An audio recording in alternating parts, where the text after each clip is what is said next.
Hi there, this is Mike Graham of Weightloss and Personal Development and founder of the Weight Loss and Personal Development program. And I want to talk to you today about being authentic and portraying yourself and being true to yourself, because people sometimes get into a mess over this. They find somebody who they want to be like and try and pretend they're that person, and in a way just become somebody else. You can hear it in the way they laugh, in the way they remark on things, this sort of personal inauthenticity. Now, it's okay to model yourself on somebody. It's okay to follow them and follow in their footsteps and try and do the good things that they did, but be left in no doubt you'll always be yourself, whether you like it or not. As Oscar Wilde said, be yourself. It's the only part that's left. And that's very true. On life's great stage, there is only one person you can ever play, and that is a you. So whether you like it or not, you're stuck with it. So you might as well get on with making the best of a bad job and be yourself. And philosophers through the ages and writers have talked about this as well, and regarded self-understanding, self-knowledge as being an essential thing.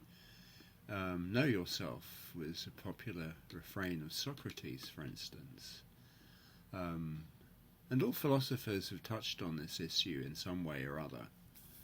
And understanding oneself is surely one of the most pressing things that you have to do in your life, and finding out about yourself. And not surprisingly, most people are sort of generally fascinated with themselves in ways that are, by degrees, more or less unhealthy.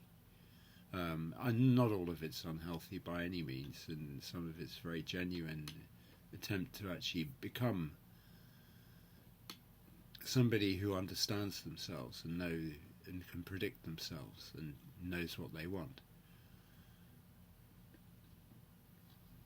Now, losing weight takes you to an obvious example of a better self. Takes you to a place where you can become more you. It's fairly obvious. You lose the pounds off your body, you get a better body. Notwithstanding what some overweight people think about losing weight and are being quite happy in their size. And this is not for them. This is for people who aren't that happy being themselves and wish to lose weight, because losing weight will take you closer to your ideal type of your own body. It's natural. There is a certain set point where your body looks good, feels good, and operates well. And that's somewhere within the range set out for your height and consequent weight band. And it's sort of the body mass index band, I guess, as a rough guide. But I think most people have an idealized version of themselves and how they'd really like to look. And therefore, if you can lose weight, if you find a way of losing weight, then you can get to that point physically. And your physical body, don't let anybody tell you that it's not important. Of course it is. Even if it's your mind that's in charge, or should be. And when you're overweight, you're obviously quite depressed, or you probably are quite depressed. You suffer from mental fog more easily. Your body's sluggish, you move less well, and you may have a number of health issues that need resolving. And that is a long way away from being the person you probably want to be.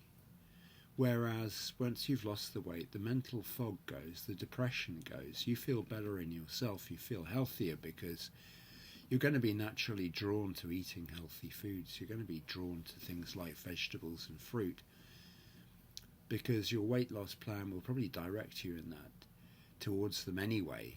And getting the right nutrients into your body, along with losing pounds, is very, very important, so that your body functions according to the way that it should, to the best of its ability.